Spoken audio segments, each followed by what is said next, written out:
Bonjour aux auditrices et aux auditeurs de Radio Ecclésia et bienvenue à une nouvelle émission de Parlons Écologie. Je suis avec Bruno Lortiwa. Bonjour Bruno. Bonjour Sarah. Aujourd'hui, Bruno va nous introduire la thématique de la loi naturelle. Bruno, qu'est-ce que c'est la loi naturelle ?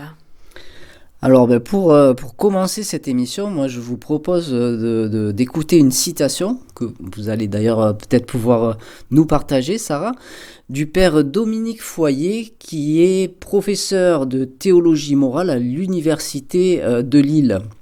Alors que dit le père Dominique Foyer de la loi naturelle, Sarah ? C'est une notion théologique qui traduit avant tout la conviction que tout ce qui existe, loin d'être le résultat aléatoire du hasard et de la nécessité, reflète à travers son organisation même une intention créatrice fondamentalement bonne. Ce dessein d'amour de Dieu est perceptible par l'intelligence humaine et l'humanité qui est appelée à y participer par le travail de sa raison et de sa volonté. La loi naturelle a donc d'emblée un caractère d'universalité. Oui, alors c'est très dense et il y a pas mal de notions là qui nous sont partagées. Alors moi je note d'une part cette idée d'universalité. La loi naturelle est universelle, c'est-à-dire elle touche tout ce qui existe et en tout endroit de l'univers. Donc elle ne concerne pas seulement l'humain ou la relation entre les humains, elle concerne vraiment absolument tout le monde créé. Donc ça c'est un premier point qui est important à repérer. Ensuite, on voit qu'elle introduit la notion aussi d'intelligence divine, c'est-à-dire que l'univers n'est pas dû à un hasard qui aurait bien tourné finalement, un peu comme si on avait joué à la loterie tous les jours en gagnant tous les jours. C'est un peu ça l'univers créé par le hasard. Non, l'univers est créé par l'intelligence, la parole de Dieu qui ordonne, qui organise, dans le sens du mot ordonner, c'est-à-dire organiser les éléments de la création pour leur insuffler sa vie. Ensuite, on voit aussi apparaître la vocation spécifique de l'humanité. L'humain est appelé à découvrir la loi naturelle, c'est-à-dire ce qui sous-tend la création, on pourrait dire, ces règles de fonctionnement profondes. Et pour cela, il est appelé à mettre en œuvre et à activer sa raison et sa volonté. Alors l'une ne va pas sans l'autre. On peut avoir de la volonté et ne pas activer sa raison, et on peut avoir capacité de raisonner sans pour autant la mettre en œuvre. Donc on voit bien que ces deux notions sont importantes, il faut vraiment une motivation, et puis ensuite il faut appliquer la logique quelque part et l'analyse. Pour le reste de la création, c'est pas tout à fait pareil. Les insectes, les animaux, les plantes sont dans la loi naturelle, mais n'ont pas vocation à découvrir la loi naturelle parce qu'elles n'ont pas cette capacité de réflexion, d'analyse et d'abstraction qui est véritablement propre à l'humain. Voilà, on remarque enfin que cette loi naturelle, cette intention créatrice, comme le dit le père Foyer, est fondamentalement bonne, c'est-à-dire la visée, le but de la création, le but de la loi naturelle, c'est de donner, de faire, de transmettre, de produire du bien, du bon et du beau. Et l'homme, dans sa liberté, cette créature qui est toute particulière par sa capacité d'abstraction et d'analyse, peut aller à l'encontre de cette loi naturelle ou pas. Et donc toute la question centrale de la condition humaine tourne autour de cette question-là, d'aller avec ou d'aller contre la loi naturelle. Et Bruno, on a dit du coup que l'humanité est touchée d'emblée par une loi naturelle. Mais comment l'humain découvre cette loi naturelle dans sa vie, dans son existence ? Alors, l'humanité a découvert progressivement la loi naturelle depuis, on pourrait dire, ses débuts, par un processus que moi je qualifierais de la méthode scientifique. C'est un processus en 4 étapes. Tout d'abord, il y a une réflexion, une analyse de son environnement, une théorisation. Tiens, comment les choses fonctionnent? On pourrait résumer ceci par cette question-là. Et donc, comment m'adapter à l'environnement, comment m'adapter à la réalité qui m'entoure? Ça a été la grande question de l'humanité, hein, son adaptation à son environnement pour pouvoir avancer à travers le temps. Et donc, de cette réflexion, de cette théorisation, naissent des expériences pratiques qui tendent à mettre à l'épreuve cette théorie. Voilà, on pense au scientifique dans son laboratoire qui a sa théorie, qui met une expérience sur pied, qui la réalise. Ça, c'est la deuxième étape. C'est-à-dire cette phase expérimentale, on la vit tous les jours. Quand on apprend à monter sur un vélo, c'est exactement ce qui se passe. On peut avoir une phase de réflexion. Tiens, où sont les freins? Comment ça marche? Pourquoi j'ai des vitesses, etc., etc. Et puis, à un moment, je vais passer à la deuxième phase, c'est-à-dire je vais monter sur le vélo. Et ça, rien ni personne ne peut le faire à ma place. C'est vraiment du domaine de l'expérience intégrale, corporelle, sensorielle, émotionnelle, etc. Et donc, après cette deuxième phase, qu'est-ce qui se passe? On a un retour de la réalité. Et donc, on va nous rentrer, humanité, dans une phase d'observation. On va, quelque part, prendre les données que nous renvoie la réalité et qui vont soit valider, soit invalider la théorie ou une partie de cette théorie. Alors, l'observation, c'est la troisième phase. Et de ce retour d'information, on va pouvoir réajuster. Le réajustement, c'est la quatrième et dernière phase de cette méthode scientifique qu'on applique sans le savoir tous les jours, tout le monde. Et une fois qu'on réajuste notre théorie, donc elle est de plus en plus fidèle à la réalité, on peut refaire un cycle. On a une théorie qui est plus juste, et on va de nouveau expérimenter et avoir un retour de réalité, etc., etc. Et c'est l'histoire de toute une vie, ça ne finit jamais. Et donc par ce processus, on découvre personnellement, on découvre collectivement, on découvre à travers l'histoire de l'humanité la loi naturelle, c'est-à-dire les ressorts de la création. Qu'est-ce qui amène à cette manifestation qui fait qui je suis dans l'environnement dans lequel j'évolue? Et Bruno, ce que vous dites, ça ramène au texte de la Genèse, les étapes de la création, n'est-ce pas? Alors effectivement, ça peut faire penser à la Genèse, hein, la parole du Père, c'est-à-dire l'esprit qui conçoit, d'accord? Et puis le souffle qui vient mettre la création en forme, et puis les étapes de cette création qui se déroule sous nos yeux, les jours qui défilent avec pour chaque jour une action particulière. Et qu'est-ce qui se passe à la fin de cette action? Il y a un temps aussi d'observation. Ce temps-là, on l'observe aussi le 7e jour, le temps du repos. Donc on a bien une idée au départ du Père, de la création, une réalisation qui est l'expérimentation, la création elle-même, qui est incarnée en fait. Cette création, c'est une mise en forme de la matière.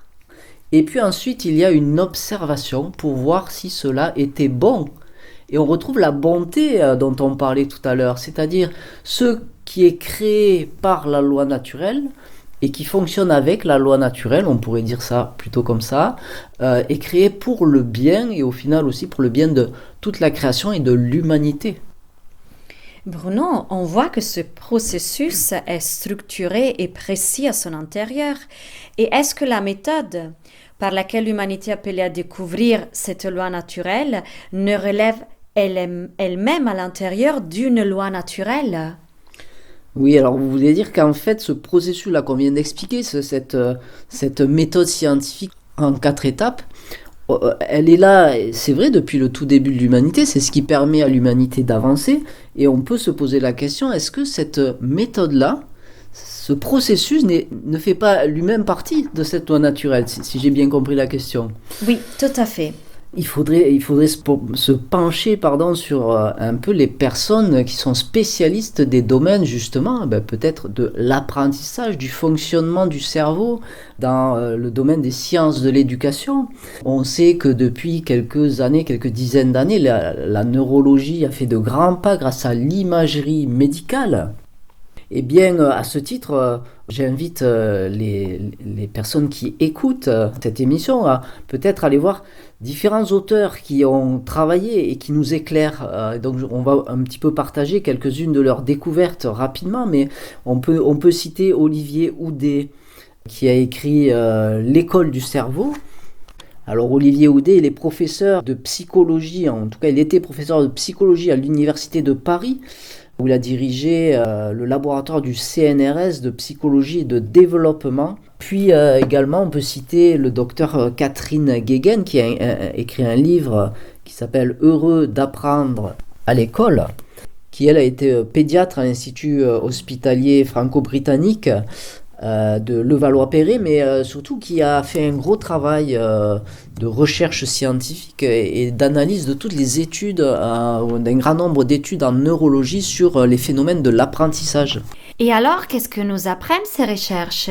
Bien, les processus neurologiques de l'apprentissage sont constitués de 4 piliers. Le cerveau fonctionne ainsi. Il faut en premier lieu une attention.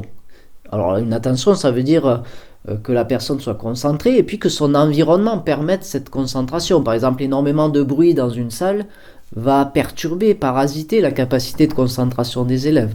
C'est pour ça peut-être qu'en pédagogie Montessori, il y a des petites classes et que quand on rentre dans une classe, on entend les mouches voler parce que les enfants sont concentrés sur leur atelier. Ça, c'est très important. Le deuxième pilier, c'est la motivation, c'est-à-dire pas d'apprentissage si on n'est pas engagé activement dans le processus de l'apprentissage. Il faut avoir envie d'apprendre pour apprendre. Et donc, on va orienter l'accompagnement des élèves pour qu'ils soient véritablement au centre du processus d'apprentissage, moteurs, poussés par leur propre motivation, en fait. Troisième pilier fondamental, il est nécessaire que l'élève ait un retour d'information immédiate. C'est-à-dire, il faut que quand elle met en place une action, une réponse, elle ait le retour de la réalité. On parlait de retour de la réalité tout à l'heure, dans la méthode scientifique. Et bien là, c'est pareil. Il faut que le réel ou que l'enseignant lui renvoie le plus rapidement possible la réalité par rapport à l'action qu'elle aura menée. Voilà. Et comme ça, elle va pouvoir réajuster tout de suite et construire son processus, construire l'image qu'elle a de la réalité, l'affiner très rapidement, en temps réel, on pourrait dire, par ce retour immédiat du réel, qui lui dit oui ou non, en fait, tu as bon ou tu n'as pas bon. Et ça, c'est fondamental. Et enfin, quatrième et dernier pilier, c'est la consolidation, c'est-à-dire que quand il y a une information qui a été intégrée et qui est ajustée au réel, il faut que l'enfant puisse répéter autant de fois que nécessaire pour que cette information s'ancre et se mémorise en profondeur en lui et d'une façon donc après qui est très très durable. Voilà, quand on respecte ces 4 piliers, d'une part les apprentissages sont très efficaces parce qu'il y a cette motivation aussi et puis ils sont très durables, on intègre les informations avec une mémoire de très très longue durée, contrairement à un apprentissage qui ne serait que intellectuel et superficiel, qui lui est relativement éphémère au niveau de la mémoire. On sait que combien de fois on a révisé des cours pour un devoir surveillé, et puis peut-être que 3 ou 4 semaines plus tard, on avait déjà tout oublié, parce que ça ne procédait pas de ce processus intégral en 4 étapes. Je note un point quand même qui est assez remarquable dans ces processus naturels, c'est que l'erreur est au centre du processus d'apprentissage. C'est-à-dire que ce que nous on appelle une faute, quand quelqu'un se trompe, ou quand un élève se trompe, la faute, ça, si on prend l'étymologie, ça nous donne le mot faillir. Et le Larousse nous dit que la faute c'est un manquement à la règle. Et c'est très paradoxal parce que on voit que sans erreur il n'y a pas d'apprentissage, le processus est inactivé. Et donc l'erreur, c'est justement ce qui permet d'apprendre, de croître et de grandir, donc c'est ce qui permet le succès au final. Et donc on a peut-être aussi dans nos méthodes pédagogiques une inversion dans notre regard de l'erreur. L'erreur n'est donc pas un manquement à la règle, comme le dit le Larousse, mais la neurologie nous dit que l'erreur, au contraire, c'est la loi, c'est la règle de l'apprentissage et donc de la croissance humaine tout court. Et donc c'est très important que, notamment les adultes, par rapport aux enfants qui sont dans ces processus d'apprentissage, puissent intégrer cette vision positive de l'erreur, car c'est la réalité. Et donc ça nous éclaire.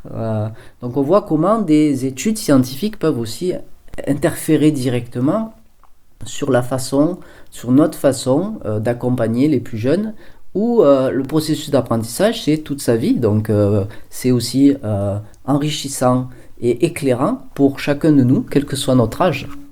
Du coup, Bruno, en résumant, on a dit au début que l'humanité est touchée par une loi naturelle qui existe dès le début. On a vu les principes dans une structure précise dans le fonctionnement du cerveau pour l'apprentissage et du coup on a vu aussi qu'on peut y faire obstacle à cet apprentissage. Mais est-ce que la loi naturelle s'applique aussi à la matière inerte ? Eh bien, on disait tout à l'heure qu'elle s'applique à tout ce qui existe. Donc oui, elle s'applique à la matière inerte. Alors qu'est-ce qu'on pourrait dire? C'est que de l'infiniment petit à l'infiniment grand, c'est la physique qui a étudié la matière. Elle a découvert des lois et ce qu'on appelle des constantes ou des valeurs fondamentales. Donc l'infiniment petit est plus défini par ce qu'on appelle la mécanique quantique. Donc c'est la physique de l'infiniment petit, et puis l'infiniment grand est plus défini par les théories de la relativité. Donc là, on pense tout de suite à Albert Einstein, qui en est un petit peu le papa, on va dire. Et donc dans ces théories, on a des grandes lois qui s'appliquent partout dans l'univers. Donc on peut dire que ces lois, alors elles sont souvent à préciser, les plus précises sont celles de la mécanique quantique, qui sont les plus prédictives. C'est-à-dire avec ces règles, on peut prévoir des tas de choses, et c'est pour ça que vous avez des téléphones portables et des satellites et un GPS par exemple. C'est grâce à la mécanique quantique, et il y a un grand nombre d'autres applications.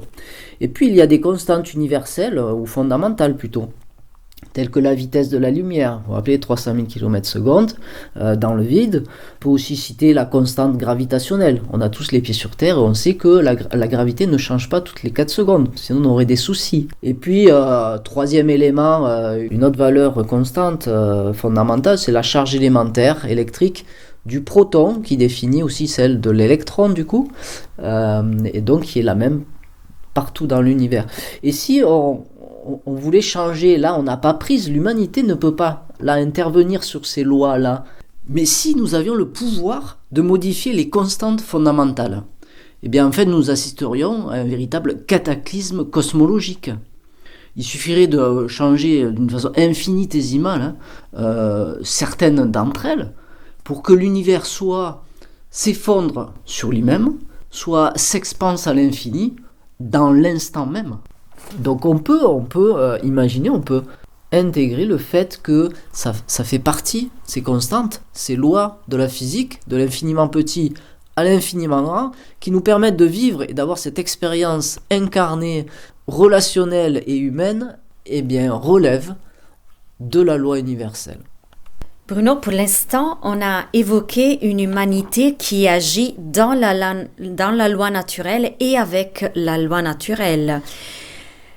Mais à quoi s'attendre quand il y a des humains que, soit par méconnaissance ou soit par volonté de maîtriser et d'être au-dessus de cette loi, agissent contre cette loi? Eh bien, ça nous refait encore penser à la scène du paradis originel et donc au péché originel. Et que dit Dieu, les premiers mots de Dieu après le péché originel, à l'encontre d'Adam, ces premiers mots, c'est pas qu'est-ce que tu as fait, c'est où es-tu.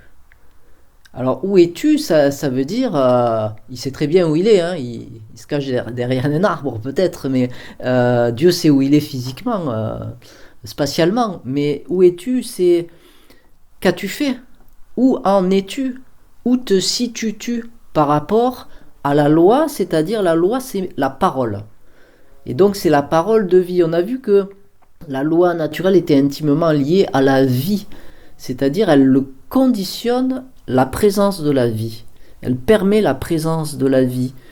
Et donc cette question renvoie au choix volontaire d'Adam d'aller contre cette loi, puisqu'il l'a portée, il l'avait reçue, et il a décidé dans sa liberté donnée par Dieu, de ne pas la suivre et de lui tourner le dos même. Et donc ça l'a amené à aller en sens inverse de la vie, c'est-à-dire de découvrir la mort. Et donc la conséquence, c'est pas une punition, c'est qu'il a choisi de découvrir la mort, et donc le chaos. Donc s'ensuit son expulsion. En fait, il s'est auto-expulsé de ce paradis où il n'existait que la vie. Voilà, et donc nous sommes tous dans notre humanité appelés à faire des choix. Et dans ces choix, alors soit par ignorance, soit par orgueil, des fois nous sommes amenés à aller contre la loi naturelle. Alors ça serait intéressant de pouvoir justement évoquer des exemples d'actions humaines qui vont pour ou qui vont contre la loi naturelle dans des domaines très concrets comme l'agriculture par exemple, qui est un petit peu aussi mon domaine de prédilection, ou l'énergie, ou les relations humaines, etc. Mais on n'a pas le temps, l'émission déjà est terminée, alors moi ça sera avec grand plaisir qu'on pourra décortiquer un peu plus avant des exemples concrets en lien avec la loi naturelle. Donc je vous laisse peut-être redonner aux auditrices, aux auditeurs le nom des deux ouvrages que j'ai mentionnés tout à l'heure.